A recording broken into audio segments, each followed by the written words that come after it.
नमस्कार, मैं हूं एडविन अमन और आप देख रहे हैं आमने सामने।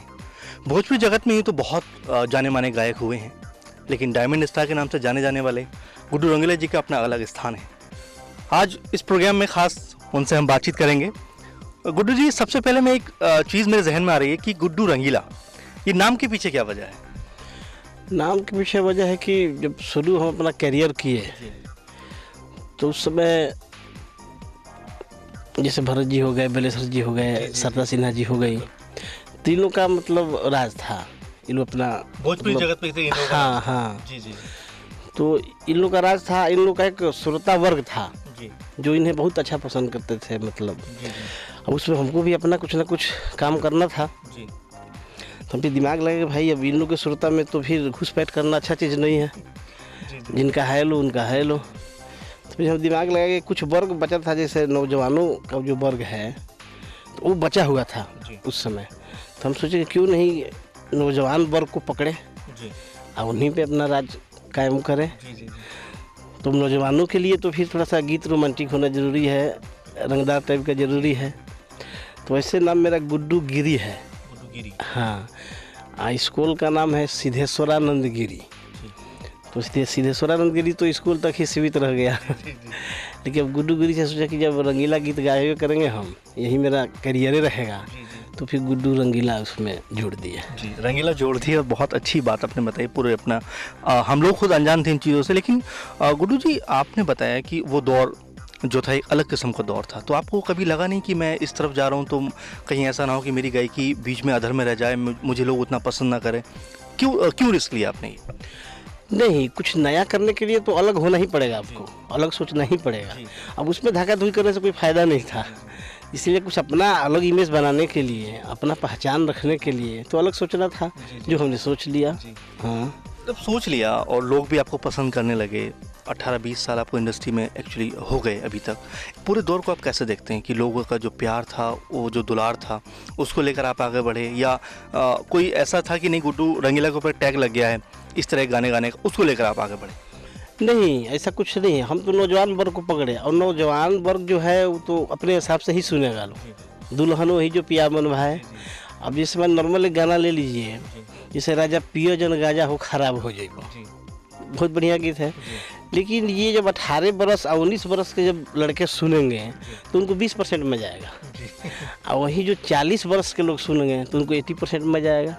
तो गाना वही मजा मजा में फ़र्क हो गया।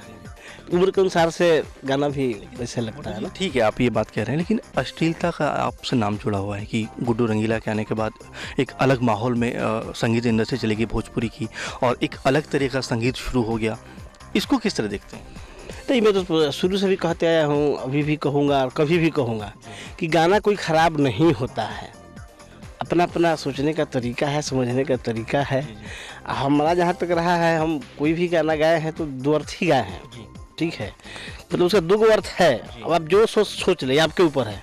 नहीं तो ऐसा कुछ नहीं है गाना खराब होता है। भाव थोड़ा सा जरूर होता है, प्रस्तुतिकरण थोड़ा सा हो सकता है उस तरह का। वो हाँ, जो वर्ग है उनको अच्छा लगाने के लिए थोड़ा प्रस्तुतिकरण थोड़ा सा किया जाता है। फिर गाना तो सब ओके होता है। गाना ओके होता है, लेकिन इस बीच गुड्डू जी बहुत दिनों से आप नज़र नहीं आ रहे हैं। मतलब ना तो आपका कोई नया एल्बम के बारे में सुन रहे हैं, ना कोई और चर्चा आपको लेकर सुन रहे हैं। क्या वजह है इसकी? तो इसका वजह ऐसा कुछ नहीं है, लेकिन सबसे दिक्कत है कि हमारा जहाँ तक दौर रहा, ठीक है, चाहे अभी भी है, ऐसा कुछ नहीं है। तो हम लोग जो गीत गाते थे, हम लोग गंदा नहीं गाते थे, ऐसा नहीं है। हाँ, गंदा गाते तो गंदा गीत तो लोग पसंद नहीं करता है, लोग तो सुन भी नहीं करेगा लोग। लेकिन अब थोड़ा ज़्यादा कुछ और ज़्यादा होने लगा आज के डेट में। एक ये कारण, और दूसरा ये भी है कि पहले कैसेट वगैरह निकलता था, बिकता था, लेकिन जब से नेट आया कैसेट वगैरह सब बिकना बंद हो गया। नेट का ज़माना हो गया और नेट से ही सारा काम हो रहा है। तो पहले था कि जैसे मान लीजिए कि एक जा झार के गीत था, ठीक है, तो उस पर लेबल लग गया कि ये गुड्डू रंगीला ने गाया है, नहीं। लेकिन आज के दौर में कोई भी गीत चल रहा है तो लेबल किसी को नहीं लग रहा कि ये गीत इनका है, कि चला नहीं थोड़ा सा, तब तक 30 लोग 40 लोग 50 लोग उसी गीत को गा दे रहे हैं। अब निर्णय आप नहीं कर पाएंगे ये गीत है किसका है। जो गा दिया 40 को गाया, लो 40 बोल रहा है कि हमारा है हमारा है हमारा है। मतलब एक लेबल का जो जी हाँ, एक लेबल की जो चीज़ थी वो खत्म हो गई। नाम जुड़ता था, वो चीज़ अब करीब करीब मज़ा नहीं आ रहा, ख़त्म सा है। हाँ, बिल्कुल, आपने बहुत सारी बातें बताई, लेकिन इस बातचीत के दौरान में आपके कुछ गाने भी बहुत पॉपुलर रहे हैं। उनमें से कोई एक हमारे श्रोताओं को सुनाना चाहेंगे? सुना देंगे, आप जो कहेंगे सुना देंगे। अरे आई ठीक है गोरिया करेले जमाई खाई कारे। अब खाई कारे ये खराब थोड़ी है खाना लोग खाएगा नहीं।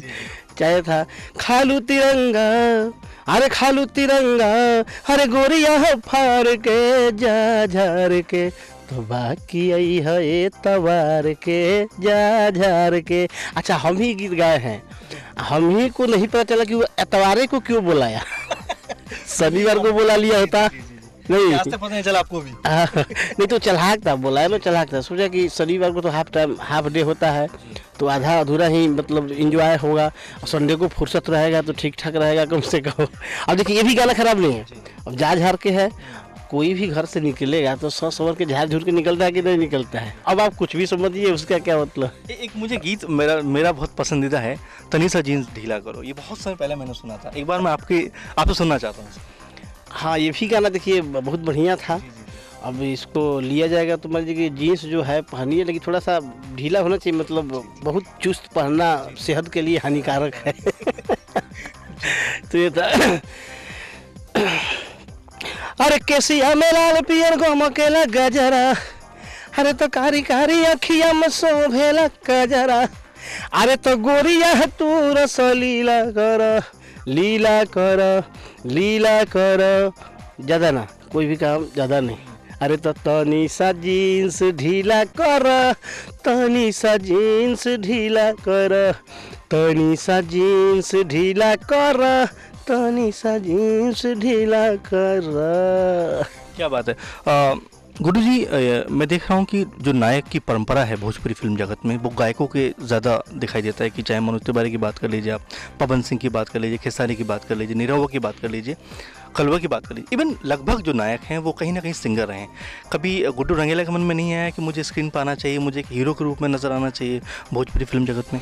नहीं, हमने 5 पिक्चर बनाया। शुरू में सटला तक गईला, उसके बाद झुलनी के रंग साचा, ससुरो को वो दमाद रहल, अतना सतैबा तो हम मर जाए, घायल शेर, जिसमें अच्छा रिस्पॉन्स रहा। ससुरो को वो दमाद रहल के फिर मैं थोड़ा अलग किस्म का सोच रखता हूँ शुरू से ही। तब अब हम सोच रहे हैं कि कुछ फिल्मी जगत में भी जो है इसमें अलग क्या किया जाए, इस विषय में हम लगे हुए हैं। कुछ अलग इसमें भी हो। अब नहीं, अब वही चीज़ पुरानी, वो गरीब लड़का है गरीब लड़की है, तो ये प्यार है वो है, यही सब एक ट्रेंड पे चल रहा है। हाँ, एक ट्रेंड पे चल रहा है। अब उसको हम सोच रहे हैं कि अलग क्या दिशा दिया जाए कि एक बार फिर दूसरे तरफ सब लोग चले, हाँ मूव करें। इस चक्कर में हम लगे हैं। तो इसमें एक चीज़ मैं देख रहा हूँ कि आप जो बोल रहे हैं सही बोल रहे हैं कि भोजपुरी जो दिशा है या जो भोजपुरी फिल्म का जो एक सफ़र है वो एक दिशा में जा रहा है। तो इसमें आप किस तरह की गुंजाइश देखते हैं, किस तरह अलग करने की सोच रखते हैं? अब यही सोच रहे हैं। अभी पूरा फाइनल होगा तब बताऊंगा कि किस टाइप से पेश किया जाए भोजपुरी सिनेमा को। तो एक अलग फिर इंजॉय लोग करेगा, लोग रुख बदलेगा, लोगों का मूड भी चेंज होगा, सब कुछ चेंज होगा। इसमें भी काम चल रहा है, बहुत जल्द रिजल्ट आपको मिलेगा इसका। गुड्डू जी, चलिए फिल्म से जुड़ी बातें बहुत हो गई, संगीत से जुड़ी बातें बहुत हो गई। एक चीज़ मैं सुन रहा था आपको एक इंटरव्यू में कि आप सियासत की तरफ भी रुख कर रहे हैं। तो क्या है इसके मतलब ज़मीनी सच्चाई क्या है? कि सिर्फ अफवाहें हैं या बाकी आप सियासत में? ये ज़मीनी सच्चाई तो ये है कि बीच में मेरा मूड बना था कि आऊँ थोड़ा सा इस लाइन में भी। तो सच तो ये है कि मेरा मूड 30% था। ये कोई पार्टी थी जो आप लोगों को तो पता ही है सब कुछ, तो हमें 30% मेरा मूड था, लेकिन उस पार्टी को हमारी ज़रूरत 100 से ऊपर थी। पार्टी को हमारी ज़रूरत, अब मेरा 30% मूड था। तो 30% मूड था तो कदम बढ़ा दिए कि चलो भाई देखते हैं, आते हैं, उसमें क्या दिक्कत है। फिर बाद में हमने सोचा कि स्थिति परिस्थिति सब देखते हुए ये निर्णय अभी ठीक नहीं होगा मेरे लिए, परिस्थिति को देखते हुए सब कुछ। फिर हमने मन पीछे खींच लिया कि नहीं, ये उचित समय नहीं है, इस तरह से मतलब प्रस्तुतिकरण मज़ा नहीं आएगा कुल मिला जुला के। हाँ, इसीलिए फिर थोड़ा सा हम साइलेंट हो गए। अभी आगे संभावना है? मूड तो बन रहा है, बाकी देखते हैं होता है क्या। चलिए, मूड बन रहा है तो बिल्कुल कुछ ना कुछ अच्छा होगा। एक बड़ा महत्वपूर्ण सवाल मैं करना चाह रहा हूँ इस समय कि भोजपुरी संगीत को आप किस तरफ जाता हुआ देख रहे हैं, कि क्या लग रहा है आपको एक गायक होने के नाते, एक सिंगर होने के नाते, कि भोजपुरी जो संगीत है वो किस दिशा में जा रहा है? बहुत बढ़िया। भोजपुरी के सामने तो कोई भी क्षेत्रीय भाषा नहीं है, कोई भी क्षेत्रीय भाषा भोजपुरी अगर जीरो। हम तो यहाँ तक कहते हैं कि चाहे कितने करोड़ों खरबों का फिल्म बना लीजिए, जब तक उसमें भोजपुरी प्रवेश नहीं होगा फिल्म नहीं हिट होना है। चाहे कोई भी आप देख लीजिए, सैया के साथ मड़ैया में बड़ा मजा आवे, रजैया में सरकाए लोग खटिया जाड़ा लगे, मुन्नी बदनाम हुई तेरे लिए ना, शीला की जवानी, सब क्या है, सब तो भोजपुरी है। तो भोजपुरी का स्थान तो भोजपुरी तो हिंदी का मझली बहन हम लोग बोलते हैं उसको, भोजपुरी को। भोजपुरी बहुत आगे है, भोजपुरी बहुत आगे है। लेकिन गुड्डू जी, बहुत आपका जो एक पॉपुलैरिटी है भोजपुरी जगत में, आपकी जो मशहूरियत है बहुत बड़ी है। कभी सोचा नहीं कि बॉलीवुड की तरफ ही निकला जाए, वहाँ कुछ काम तलाशा जाए अपने लिए? नहीं, हम तो हमारा सिद्धांत रहा है कि हमसे है जमाना, जमाने से हम नहीं हैं। हम अलग सोचते हैं और फिर आएंगे तो कुछ अलग तरीके से ही आएंगे। हाँ, यही सोच, यही प्लानिंग चल रहा है अभी हमारा। बिल्कुल। एक संदेश हमारे दर्शकों को देना चाहेंगे अपनी तरफ से, कि भोजपुरी फिल्म को लेकर आपका संदेश हो, कि भोजपुरी दर्शकों के लिए कोई संदेश हो आपका? हम दर्शक तो दर्शक होते हैं, नहीं, जनता जनार्दन होता है। सबको सुने, सबको देखे, सबको समझे, करे अपने मन की, जो अच्छा लगे वो करना चाहिए। किसी भी इंसान को जो अच्छा लगे वो करना चाहिए। गुड्डू जी, बहुत अच्छा लगा आपसे बात करके, लेकिन चलते चलते आपके कुछ मशहूर गाने हम दर्शकों तक पहुंचाना चाहेंगे। अभी एक एल्बम रिलीज़ किया हूँ, एक अपना कंपनी खोले हैं रंगीला म्यूजिक के नाम से। तो ये भी एक इंडस्ट्रीज में था कि बहुत पैसा लेता था लोग कलाकारों से, नहीं, 1-1 लाख 1.5 लाख रुपया लेता था लोग। इसमें गरीब कलाकार जो उभर नहीं पाते, हाँ, उभर नहीं पाते, उनको इतना पैसा होता नहीं था। तो फिर हमने सोचा कि क्यों नहीं गरीब कलाकारों का कुछ कल्याण किया जाए। तो उसके लिए हम रंगीला म्यूजिक की कंपनी खोले।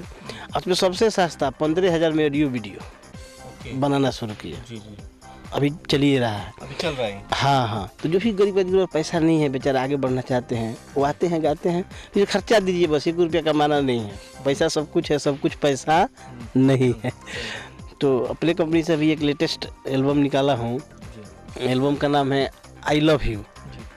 उसमें गाना है, आई लव यू लिख के ले आइल, अरे आई लव यू लिख के ले आइल, जन्मदिन के केक पर, आई लव यू लिख के ले आइल, जन्मदिन के केक पर, देवरा गीत गावतावे सैया के टरेक पर, देवरा गीत गावतावे, 2 कॉपी साइन करे राजा जी के चेक पर, 2 कॉपी साइन करे राजा जी के चेक पर, देवरा गीत गावतावे सैया के टरेक पर, देवरा गीत गावतावे।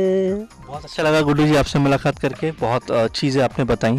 बिल्कुल जैसा गुड्डू जी ने बताया कि सिर्फ अश्लीलता को लेकर चलना या उसके बारे में बात करना एक पहलू हो सकता है, लेकिन सबसे बड़ी बात यह है कि आज की दौर में जिस तरह भोजपुरी इंडस्ट्री ग्रो कर रही है, आगे बढ़ रही है, तो खुद वो भी खुश हैं। लेकिन कहीं ना कहीं जो अश्लीलता का स्तर जिस तरह से गिर रहा है उनके अनुसार, वो भी कहने का चिंतनीय विषय है, उस पर भी काम होना चाहिए। तो ये थे आज हमारे साथ गुड्डू रंगीला जी, जिन्होंने बहुत सारी बातें की, बहुत सारी चीज़ें हमें बताई जो शायद हम लोग उनके बारे में नहीं जानते थे। आज के लिए इतना ही, नमस्कार।